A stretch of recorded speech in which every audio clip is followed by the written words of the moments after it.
Come back.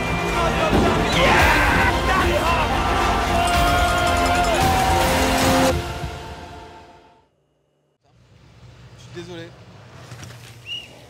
L'ancien départ est là-bas. Donc tu vois, ça faisait tout ça pour venir là et aller là, et donc ça va aller vite. Voilà, on pourra pas dire qu'il fait pas beau en Écosse. Bon, on est aujourd'hui à l'Inside Qualif et demi. Gros changement cette année, c'est d'ailleurs le plus gros changement. Il va y avoir donc les entraînements comme d'habitude le matin, ça ne change pas. Et par contre, ils vont enchaîner la Qualif classique et derrière, ils vont enchaîner la demi-finale. Donc ça veut dire que les derniers hommes vont être 15-30, 16-30, donc ça va être quand même assez long. Nous, on va faire comme d'habitude, on va analyser sur la première partie la piste pour voir justement ce qui a changé, les points un peu clés. Et la deuxième chose qu'on va faire, eh ben, c'est revenir, essayer de vous commenter, en tout cas essayer de vous parler un petit peu de ce qui s'est passé dans cette demi-finale, puisque cette demi-finale n'est plus télévisée non plus, il n'y a que la finale demain qui le sera. Donc on va essayer de tout vous mettre dans la boîte, mais ça je vous laisse faire. Johan qui est derrière, vous ne le voyez pas, mais il bosse bien de temps en temps, quand il n'a pas faim.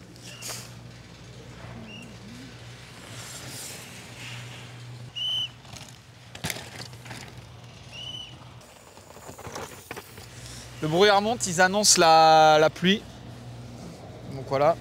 En vrai, c'est pas une mauvaise chose ce brouillard parce que ça a humidifié énormément la piste et à la fin de la journée, hier des trainings, ça commence à être trop sec en fait, tout simplement. Donc là, c'est bien, ça a mis une petite couche humide, mais bon, le brouillard monte et la pluie arrive, donc l'humidité, on va la voir, il n'y a pas de souci. Myriam. Ah, ça, c'est les jeunes. Les jeunes à le rang, nos deux juniors sur qui on compte, Max et Thiel. Max a bien roulé. Thiel, il a eu des petits soucis hier, il a une petite allergie, je crois. Et tout à l'heure, je parlais juste avant de Frida Roning et surtout la jeune junior qui est chez Union, Ellie quelque chose, un nom un peu compliqué, à surveiller. Ils ont fait des passages, là, tous ces juniors que je viens de citer, à part Frida hein, qui n'est pas junior, mais franchement digne des élites, c'est ouf. Par contre, pour revenir sur le brouillard, je me posais la question tout à l'heure dans la cabine si ça gênait ou pas. Honnêtement, je pense que ça gêne. Parce que là, quand tu arrives ici, tu vois, là ça va un peu mieux, mais tout à l'heure on voyait pas le bout du pont. Et ça va aller méga vite. Nina, crevée déjà. Les locaux, ils ont pas besoin de voir, ils sont habitués. Non mais t'as vu le boucan que ça fait là-bas quand tu sors du fond. Et en plus tu vois rien. Loïc il disait t'as intérêt à te connaître, savoir exactement où tu vas et à quel moment. Là c'est encore plus vrai. Hein. Parce que là regarde, t'arrives, là ils vont arriver lancés en course à 50 et regarde.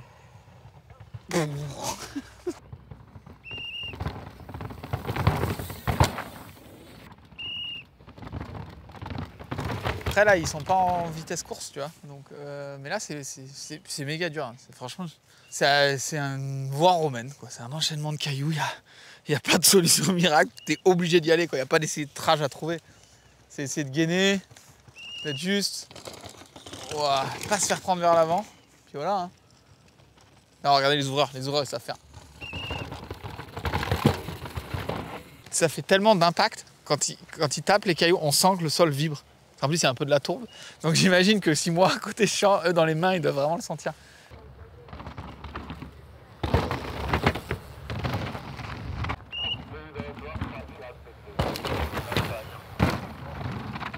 C'est méga dangereux là. Là, tu arrives de là, ça fait une espèce. C'est ça qu'ils appellent le flipper. Et ça, ouais, le pinball. Et là, ça te fait secouer gauche-droite, gauche-droite. Et là, la partie, moi, que je trouve la plus impressionnante, c'est pas là. C'est vraiment ces enchaînements de 2 marches. Et derrière, tu tires à plat à l'aveugle dans un relevé. Tu vois rien. Tu descends 2 étages d'un coup.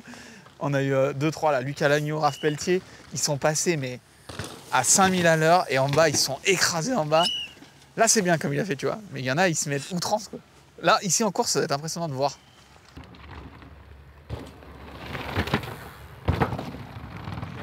On croirait un peu que c'est un rock. Voilà. Thibaut Ruffin. Oui. Sur les lives, il paraissait petit, mais en vrai, il est grand. Ouais.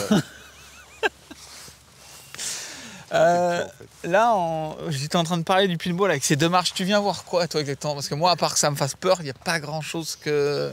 Bon, moi, je suis un peu dans le même état d'esprit que toi depuis hier. J'ai peur parce que ça va trop vite de partout. Non, je regarde juste un check global de d'où les trous se développent. Quoi, parce que vu que c'est super sec et que les gars roulent tous très vite, tous les endroits où ça freine en général, ça bouge vraiment fort. Et autant c'était tout beau au trackwalk, c'était tout lisse de partout, là c'est loin de c'est loin de l'être quoi. Donc, Mais ça, c'est les impacts. T'as vraiment l'impression cette année, sur le bord là, les impacts c'est 10%, 20% de plus d'impact quoi. Ouais, et puis je pense que la vitesse aussi c'est peut-être 10-20% de plus, donc tout combiné, ouais, c'est violent, hein. Putain, ça donne. Hein. Toi qui as mal au dos, ça donne pas envie de faire un run là? Ouf, non, tu sais, à notre âge. Non, ouais, là, putain, ça a passé encore un step. Bon, l'année dernière, ça roulait déjà très fort, c'est sûr, mais hier, moi, j'ai halluciné quand même. Du coup, ce que je disais à des pilotes hier, je les voyais Loïc, un peu tout le monde essoufflé. C'est pas parce que c'est moins long en termes de timing que ça va être moins dur. En vrai, c'est 15-20 secondes plus vite que l'année dernière, ouais. Mais du coup, c'est beaucoup plus intense, parce que ça va à bloc. Quoi. Ouais, non, c'est ça. Puis je pense que la concentration, vu que tu vas plus vite, va être encore plus. Ça va en demander beaucoup plus encore. Et ouais, non, je pense que ça va pas être simple. Hein, ça va pas être simple. Puis forcément, plus de vitesse, peut-être moins de facilité à créer les écarts. Avec le bois plus facile. Il y en a un qui explique sur la marche, il était comme. Avec le bois, ouais, plus facile entre guillemets, et le bas bien plus droit, un peu moins de pédalage et tout. Ouais, ça va être chaud. Hein. Ça va être chaud, comme tu dis. On va continuer à descendre. En plus, il n'y a plus le brouillard. Ouais. C'est bien, le brouillard commence à s'en aller. C'est une bonne chose.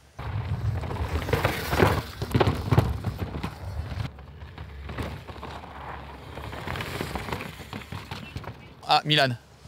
Là, il y a cette grosse marche là. Voilà. Et après, ici, c'est vraiment compliqué là. Waouh, ça tape. Ça tape de partout. Il y en a qui sont allés gratter dans l'herbe là, mais ça fait des trous. Il y a un bout de rivière en plus. Je sais pas s'il faut rester au milieu ou aller à gauche.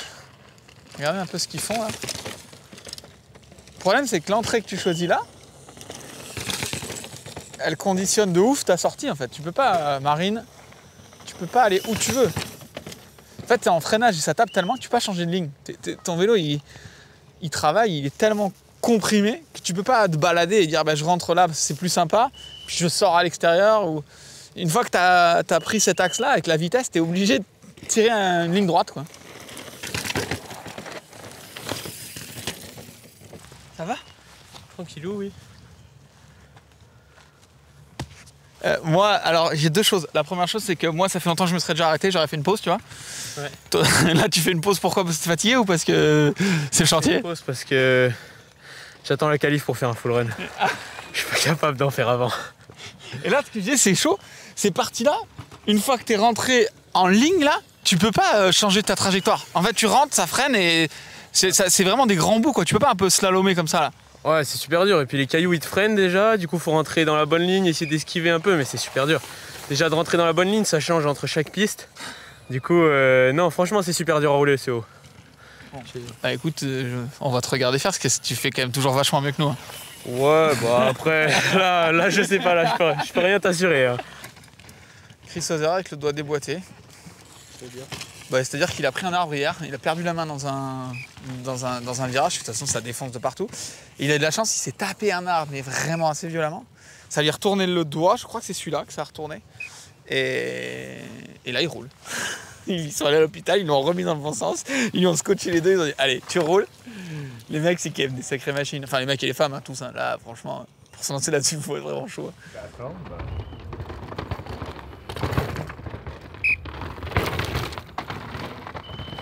On voit ces cailloux là, cette espèce de gravette. C'est ça qu'on vous dit quand c'est plus dur de rouler sur le sec. C'est cette gravette en fait qui se met sur ces roches là et qui fait glisser les roues. Alors que quand c'est humide ou que ça pleut, ça ruisselle, donc ça nettoie les cailloux. Et ça c'est vraiment typiquement un truc où on se dit bah sur le mouillé ça donne pas envie de rouler. Alors qu'en vrai c'est plus safe, voilà entre parenthèses, sur le mouillé que sur le sec.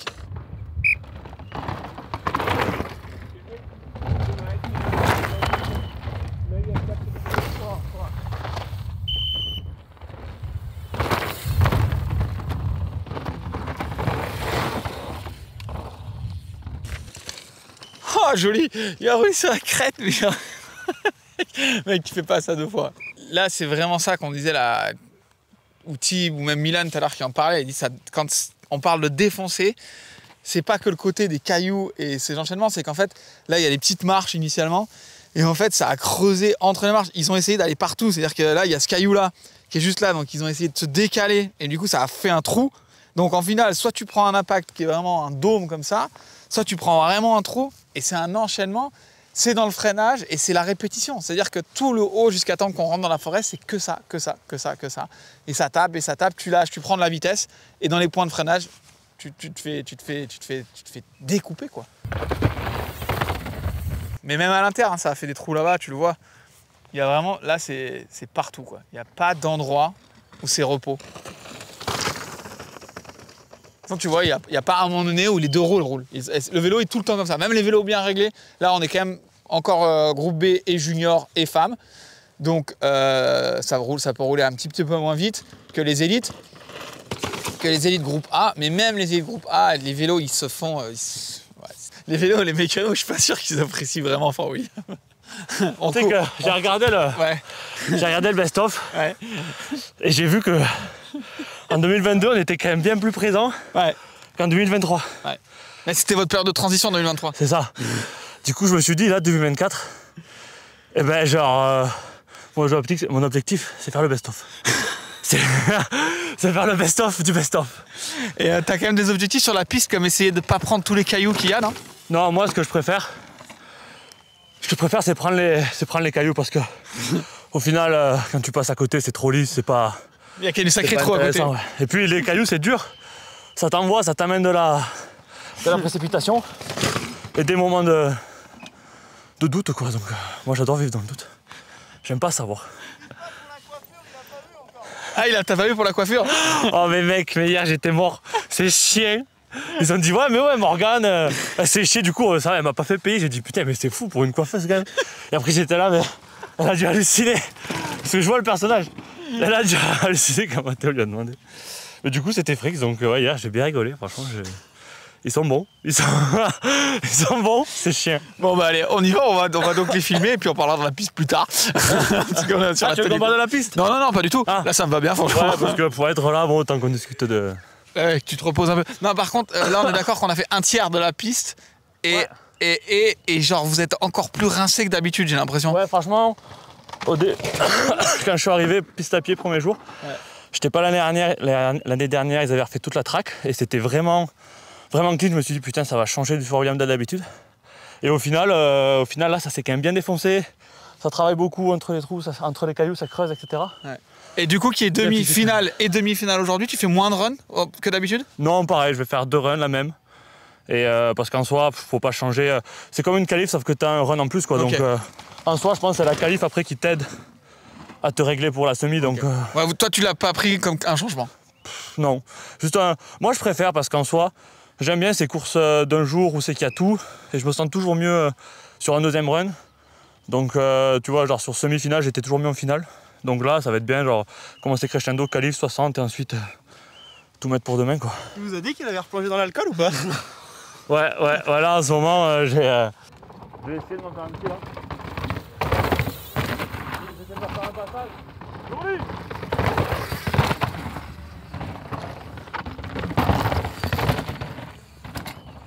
Et quand le vélo de Loris il fait des bruits comme ça, c'est que vraiment c'est chaud. Ton passage dans le best-of, il a fait du mal. Bah on en a parlé quoi, on a dit ouais, c'est chaud quoi. En plus je l'avais mis en réel je crois. Il y en a qui m'imitent, ça c'est le pire genre. Kimi, salut Florent. Donc j'étais en train d'expliquer à Kimi qui n'avait pas vu qu'il y avait de la terre ici.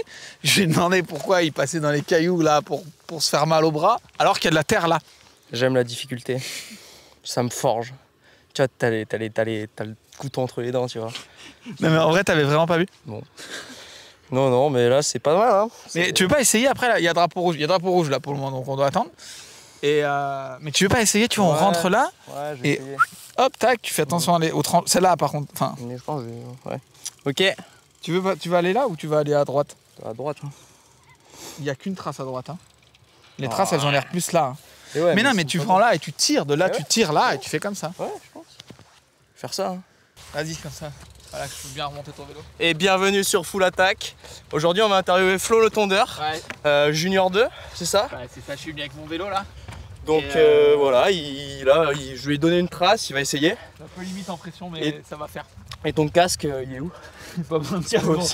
C'est obligatoire. Ouais, mec, en 2003, il était avec des casquettes à l'envers. Ouais, avec des combis quoi. Là-haut. Par contre, si tu peux dire au gars là devant, Hugo Marinis, que je vais. Non, c'est Kobe Bryant devant.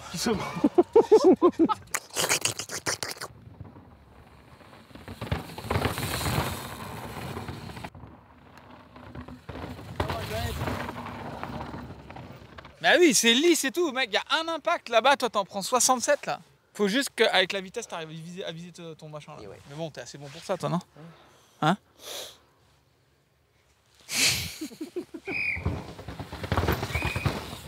Bon, là c'était drapeau rouge. Il me semble que c'est. On a vu Lucas Cruz de chez Norco qui avait pas l'air très bien. Ils relancent là les trainings normalement avec Kolb qui passe. On arrive au split time qui est là.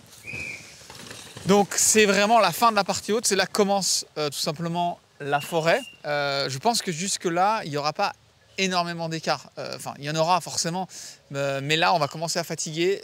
La forêt, elle est encore plus défoncée que la partie caillou du dessus. Donc là, c'est là, à partir de là, je pense que ça va vraiment faire les écarts. Ceux qui vont être solides, qui physiquement vont réussir à tenir vraiment tout ce qu'ils ont encaissé là-haut. Et puis, il va falloir être capable d'en remettre ici. À voir. Et d'ailleurs, on n'a pas vu beaucoup de trackside. Hein. Vous savez, ces personnes du trackside, c'est ces gens qui sont sur le bord pour analyser un peu les trajectoires. Là-haut, on n'a pas vu grand monde. On a vu Steve Pitt rapidement. Là, vous voyez, ils sont tous derrière en train de regarder, de chronométrer. Et on voit aussi, là, il y a des cellules qui sont mises. Hein, ça n'a pas été mis par l'organisation. C'est les équipes qui mettent des cellules sur des points donnés. Et puis comme ça, qu'on a des idées de ce qui peut aller plus ou moins vite. Donc ça, c'est assez intéressant. Ça leur permet de chronométrer et leurs pilotes et aussi discrètement les autres pour voir ce que les autres font. Ouais, bon, là, rapidement, tu vois, je rebondis sur ce qu'il dit. Là-bas, Flo Payette pour Scott, le père à Lucas, l'agneau pour Canon Pirelli. Dans l'arbre là-bas, pour Dorval avec Samos. Ils sont tous là. J'ai vu Nix aussi pour Spé en bas. Tout le monde est là parce que c'est un gros point. C'est un endroit où il y a vraiment plusieurs trages. Cette entrée, il y a une entrée haute, une entrée basse. J'ai vu Dakota qui a gagné les time, enfin qui a fait le meilleur temps au time training tout à l'heure, qui a essayé une ligne là ici que personne n'a essayé. Donc à voir. Tu vois, tout le monde est en train d'essayer. S'il y a des écarts à faire, c'est ici quoi. Clairement, c'est ici.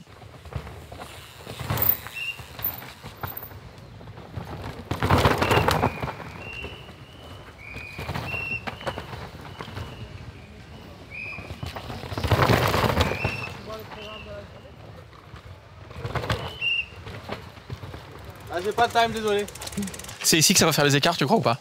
Bah partout, hein, mais c'est clair qu'ici c'est facile de faire des erreurs et c'est la partie la plus technique on va dire. Du coup c'est une partie très importante, c'est pour ça qu'il y a tous les mecs, tous les teams qui sont là. Bon, on te laisse bosser. Merci, Médéric. Allez, courage. Remonte le vélo, toi. Ça va? Ouais, nickel, un petit peu froid, mais ça va. Je te dérange pendant tes vidéos là? Ouais, en plein espionnage, comme d'hab. Ouais, je t'ai entendu discuter tout à l'heure avec d'autres coachs sur un truc intéressant, sur le fait de mesurer, de donner au pilote en fait le risque qu'il prend à prendre une ligne plus rapide, mais qui pourrait lui faire perdre du temps. Vous en tant que coach, parce que maintenant tu es du côté des coachs, c'est quoi la stratégie là? On dit au pilote, écoute, fais pas ça parce que tu prends trop de risques, ou fais-le si tu le sens. Tu commences à vous amener ça? Bah après, si le pilote il a 100% de réussite dans sa ligne, peu importe si elle est engagée ou pas, on le laisse suivre son feeling, mais c'est vrai qu'on essaye de se dire qu'il nous faut une ligne assez simple à réaliser et où c'est que le pilote est à l'aise.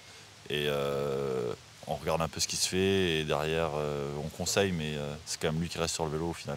Du coup, toi, tu l'amènerais plus, là de ce que je vous entends discuter, vous l'amèneriez plus quand même sur une ligne qui est plus safe que tenter un truc un peu qui peut lui faire perdre 2 secondes ou la course complète quoi.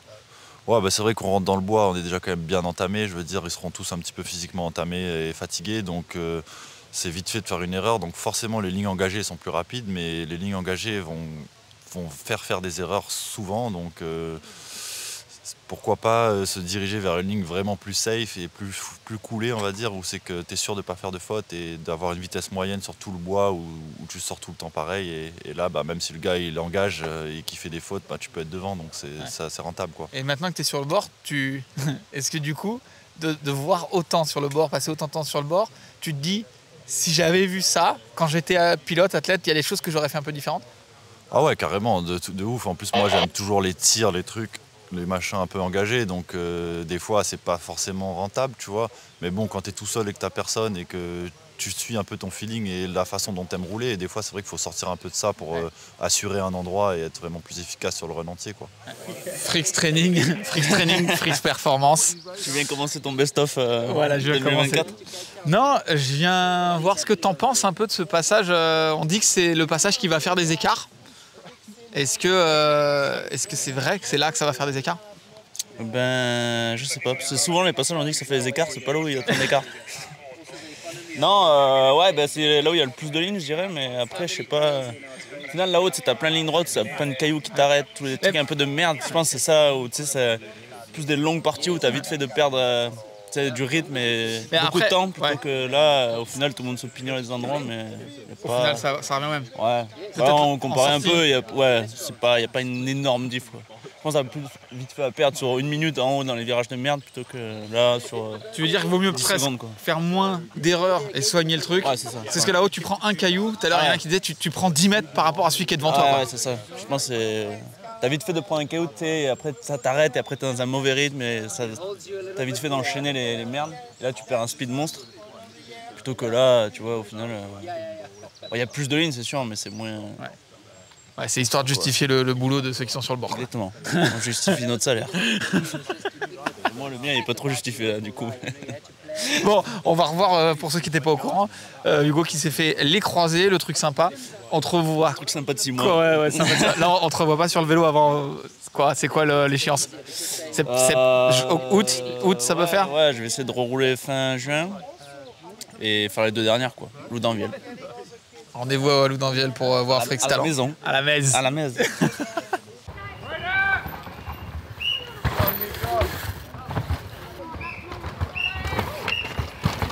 Là, il y a un gros drapeau rouge. Du coup, ça va être chaud. Il y en a plein qui sont en haut. Ils vont être un peu à la bourre pour le départ. Ils vont les faire descendre quand même. Là, on est un peu en attente, là, non? On ne sait pas trop ce qui se passe. Là, pour moi, ils vont faire partir. On en parlait là il y a 2 secondes. Je pense qu'ils vont faire partir en chouchou pour arriver à évacuer la piste rapidement, en faisant descendre tout le monde sans les priver d'un run de plus. Néanmoins, je pense qu'on va prendre du retard sur le start des filles parce qu'on est à 40 minutes. Donc, ça partira pas à l'heure. On était en train de brainstormer justement avec l'équipe là. Ouais, bah là quand je vois la start list du brainstorm. Là c'est un brainstorm dur. Tu t'es pas lié avec les meilleurs. On s'adapte au terrain.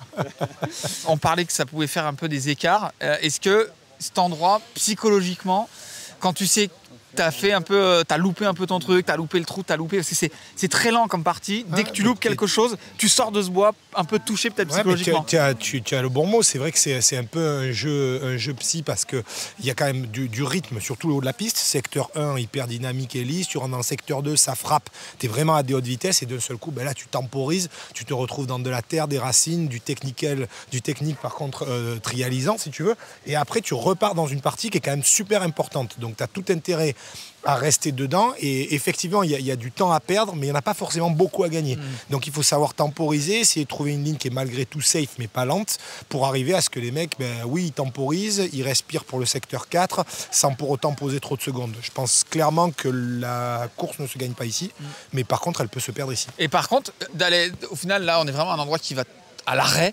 Est-ce que de pas noter, en tout cas d'indiquer où en est le pilote, tu vois, rouge, vert, ou lui indiquer un retard ou une avance à la sortie de ce bois, c'est des choses qui peuvent se faire ou tu penses... Alors je pense que, perso, c'est pas à la sortie du bois, c'est à l'entrée qu'il faut le faire. Parce que la prise de risque dans le bois, elle est évaluée en fonction de comment tu te situes dans le secteur 1 et 2. En sortie de bois, ça sert à rien parce que de toute façon, le secteur 4, peu importe ce que tu as fait avant, il faut tout donner. Donc c'est plus le management et la gestion et l'engagement que tu vas avoir dans cette zone-là, en sachant que... pour être honnête, même si tu es en retard, venir prendre des risques dans ce secteur-là, c'est te créer de l'acide lactique, de l'adrénaline, un questionnement que tu veux pas avoir dans le secteur 4. Donc finalement pas positif de lui donner une indication. Perso, en tout cas, dans la discussion que j'ai avec mes athlètes, c'est pas le cas. Et je pense que par contre, être lucide dans le secteur 4, précis, dynamique et si tu veux, puissant dans les pédalages, ça par contre, ça va payer. Non, je vérifie ce qu'ils mettent spé dans leur sandwich.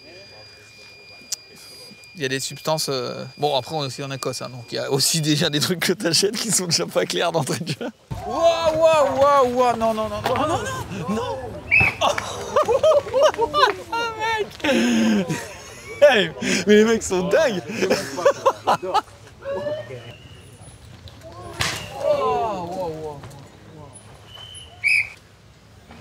mais c'est beau.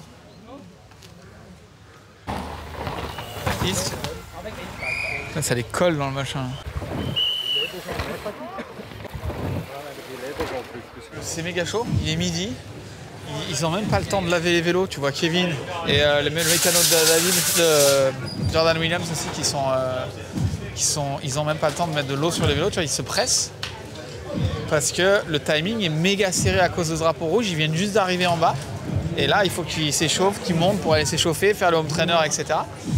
J'ai vu Finn qui est passé en 2 secondes pour en train de manger et tout, donc on va pas les déranger, ils ont absolument pas le temps. Mais ça va être assez particulier parce que tu vois là, ils mettent les roues, ils changent même pas les pneus, ils mettent les roues neuves. Ils mettent les roues neuves parce que, enfin l'autre paire de roues, la paire de roues course, on voit qu'ils sont dans la précipitation.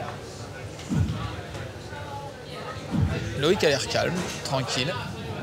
C'est pas évident à gérer parce qu'en plus ils étaient bloqués là-haut si tu veux, ils étaient bloqués là-haut pendant presque 1 heure. Donc ils pouvaient même pas descendre en cabine et dire bah c'est tout. Là il fallait qu'ils attendent, il y avait cette évacuation. Donc c'est du temps perdu, comme l'a dit tout à l'heure Loïc, on l'a croisé, il a dit bah on n'a pas trop le temps. Donc voilà, ça va être intéressant. Est-ce que ça va déconcentrer des pilotes ou pas? Dans tous ceux qu'on a vu descendre là, qui descendaient plus ou moins tranquillement, on en a vu 2-3 tomber qui étaient déconcentrés parce que ils sont restés bloqués 1 heure, parce que ça prend du temps. La pression de se dire est-ce que je vais être en retard sur mon départ, etc. Donc c'est pas évident, on voulait justement voir comment ça fait. Alors là, qu'il y ait une demi-finale en plus, ça change pas. Là, c'est vraiment le drapeau rouge qui est le fait, qui fait que ça fait ce retard. À voir ce que ça donne. On est avec l'allée, on est avec le mec qui a fait le plus de runs de la journée aujourd'hui en entier. Ah bah ouais, carrément. Déjà ce matin, dernier entraînement avec tous les red flags, c'était un run complet obligatoire. Après en qualif, un red flag mais juste sur les derniers sauts pour moi. Donc un rerun, donc 2 runs de qualif. Et là un run de semi, je suis éclaté là. Le mec a fait que, aujourd'hui il a fait 4 full runs du coup. Ouais, 4 full runs plus un run d'échauffement quand même, parce qu'il fallait s'échauffer pour ça, tu vois. Et là on disait juste vite fait, là les demi, j'ai l'impression qu'il y a moins d'intensité dans les mecs. Enfin, j'ai l'impression que ça roule moins vite qu'avant, à la qualif. Ouais, exactement. Je pense que de toute façon, il y a toujours ce stress de passer la qualif avant, donc tout le monde en met à bloc, tu vois. Maintenant qu'on sait qu'on est dans les 60, t'as envie d'aller dans les 30, tu vois, mais c'est de la survie parce qu'en vrai, on est mort. Surtout à Fort Bill, quoi. Ouais, surtout à Fort Bill, quand t'as des runs de 4 minutes 20, tu vois, c'est physiquement dur, donc t'es mort, le run n'est pas mieux, quoi. Du coup, les 30 derniers, ce sera les mecs qui ont fait de la muscu cet hiver. Ouais, voilà, donc pas moi. Bon, merci, allez. So close. 0.06 for me and me and you for 0.6 and me and Troy is 0.01. Bon, Lolo, c'était ouf. Moi, j'ai 2 questions. La première question, c'est est-ce que la pluie, est-ce que ça a changé quelque chose là-haut ou ça s'est un peu amélioré? Ou il y avait du vent? Est-ce que vraiment, comment ça s'est passé un peu? Non, pas trop de vent, franchement, ça c'est le point positif, c'est la merde le vent. Et la pluie, donc c'était trempé par terre, il y avait un peu ce crachin, donc la vision était pas pire, au final mieux que de la pluie, mais c'était quand même un peu plus difficile. La piste en plus morte et glissante, du coup les pierres glissaient vachement plus, la terre non, mais les pierres, truc de fou, il y avait des trous partout, franchement c'était vraiment dur. Donc très carré. Je pense que c'est le cas pour tout le monde, hein. C'était dur d'être rond là. Brouillon presque quelque part. Ouais. Du coup, pas trop content d'en haut. Là, c'est un peu ma section d'habitude où je kiffe et là j'étais un peu un sgeg. Ouais. Mais je suis arrivé dans le bois, j'ai assuré le bois, je suis pas passé très vite, mais au moins j'ai assuré, j'ai pas fait de grosse erreur. Et j'ai roulé vite en bas, donc bon résultat, tu vois, c'est une bonne journée, 1-3. Et juste par rapport à ça, tu fais 0,8 tout à l'heure à la qualif, et la 14, ça fait 6 secondes de plus. Ah ouais? Bah ouais, 4-14. Du coup, c'est pour ça que je te pose la question, est-ce que c'est l'enchaînement de tous ces full runs ou c'est. Non, tu vois, c'est la piste qui se détériore, qui est en plus mouillée maintenant, c'est plus lent, c'est clair. Physiquement, c'était la misère aujourd'hui. Il est 6h du soir, mec. Ouais, je sais, on va être à la bourre de ouf. C'est un truc de fou. 6h, 7h en France. Ouais, un truc de fou la journée qu'on a eue, donc je pense que c'était un peu difficile. Il faisait quasiment nuit en haut. Ouais. Genre, tu sais, entre le brouillard et tout, on se dit bon. Mais non, c'est cool, content de la journée. Et c'est demain que ça joue, donc il va falloir trouver les petites solutions à droite à gauche. Rendez-vous demain. Bonne chance. See you demain. Allez, on finit cette journée. Il doit être 18h, je sais même pas. 18h15 ici en Écosse, donc ça fait presque plus de 19h chez vous. Donc On s'excuse pour la vidéo qui va arriver un peu tard. On a vu du coup cette première fois avec cette demi-finale qui s'enchaîne, très physique, on a vu des temps qui ralentissaient, on a eu des surprises aussi, je pense à Myriam qui revient aussi, mais voilà, ça va être le nouveau format, il va falloir s'y habituer et forcément on attend tous la grande finale. Demain, on rappelle également notre jeu concours d'été suisse pour gagner ces maillots DEG qui sont donc à suivre sur Full Attack sur la page dédiée. On va le laisser ouvert jusque normalement lundi je crois. J'ai hâte vraiment de voir la finale, ça va être juste dingue et incroyable. Demain, nous on va se donner rendez-vous pour le débrief, chez DT Suisse d'ailleurs normalement. Et j'ai juste hâte. Rendez-vous demain, ciao ciao bye.